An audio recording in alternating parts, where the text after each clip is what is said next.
उत्तराखंड सरकार के 1 साल के कार्यकाल को बीजेपी ने उत्तराखंड के विकास के लिए बेहद सकारात्मक बताया। बीजेपी प्रदेश अध्यक्ष महेंद्र भट्ट, कैबिनेट मंत्री सुबोध उनियाल और बीजेपी प्रदेश उपाध्यक्ष खजान दास ने सरकार की जमकर तारीफ की। उन्होंने कहा कि सरकार की नीतियां प्रदेश को आगे बढ़ाने वाली हैं। उन्होंने कहा कि हमारी सरकार ने भूमि में नजीब पेश की।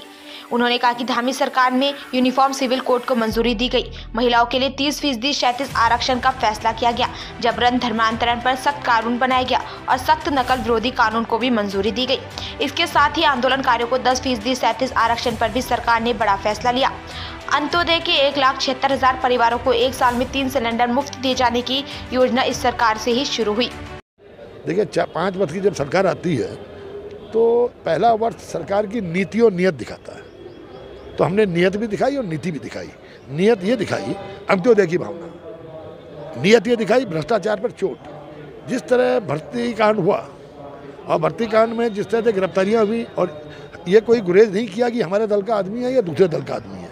हर व्यक्ति को जो इन्वॉल्व था उसको जेल के शिक्षकों के पिछाड़े पहुँचाने का काम किया और फिर एक ऐसा सख्त कानून बनाया कि अब जल्दी कोई हिम्मत नहीं कर पाएगा, क्योंकि इस कानून के अंतर्गत अगर कोई अगर पाया जाता है तो पूरी परीक्षा का खर्चा, जेल का प्राविधान, तमाम इतने कड़े प्रतिबंध के साथ इसको लाया गया है कि मैं नहीं समझता कि अब कोई हिम्मत कर पाएगा। तो ये नौजवानों को सुरक्षा कवच देना हुआ। खेल नीति लाए। खेल नीति के माध्यम से प्रतिभावान बच्चों को किस तरह से खेलों के माध्यम से वो अपना जीवन आगे बढ़ाएं, उनको सारी सुविधाओं देने के साथ साथ स्कॉलरशिप के प्राविधान के साथ साथ बेहतर कोचिंग के साथ साथ उनको आउट ऑफ टर्न नौकरी देने का प्राविधान, और उसके बाद कल ही मुख्यमंत्री जी ने खेल विश्वविद्यालय की स्थापना की घोषणा भी की। तो ये खेल नीति, पर्यटन नीति, आपने देखा कि पर्यटन नीति में 100% कैपिटल सब्सिडी जैसे प्राविधान करके हमें चाहते हैं कि इस राज्य में हजारों करोड़ का निवेश आए और यहाँ के नौजवानों को भी इस नीति का फायदा मिलकर वो भी अपने को रोजगार की स्थापना लाएं। कृषि क्षेत्र में हजारों पॉली हाउसेज को बजट में प्राविधान करके हजारों नौजवानों को पॉली हाउसेज के माध्यम से किस तरह रोजगार मिले और हमारे यहाँ पलायन रुके, ये सरकार ने नीयत दिखाई।